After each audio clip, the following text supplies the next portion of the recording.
আজকে আমাদের পাঠাও ফুডে কোনো অর্ডার নাই, সব রাইডাররা বসে রয়েছে। কেউ বসে বসে জিমায়, কেউ বা সিগারেট খায়। সিগারেট খাওয়া শেষ অবশ্যই এখন ওদের।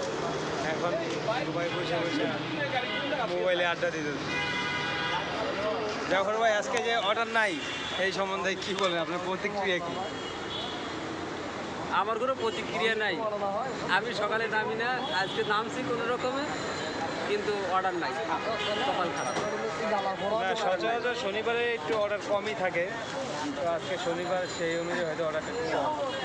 আর আপনার নাম শুনে বলে যে অর্ডার কম সেরকম না, নর্মালি অর্ডার কম থাকে, আজকে একটু বেশি কম। অন্যান্য শনিবারে তো অর্ডার টর্ডার থাকে, বাট আজকে একেবারেই নাই। আমার কথা ভাই একটা মারছি। না, এই সবাই একটা, কেউ অনেকে মানে না। আমি একটা মারছি, আপনার একজন একটা মারছে, অনেকে এমনি বসে রয়েছে।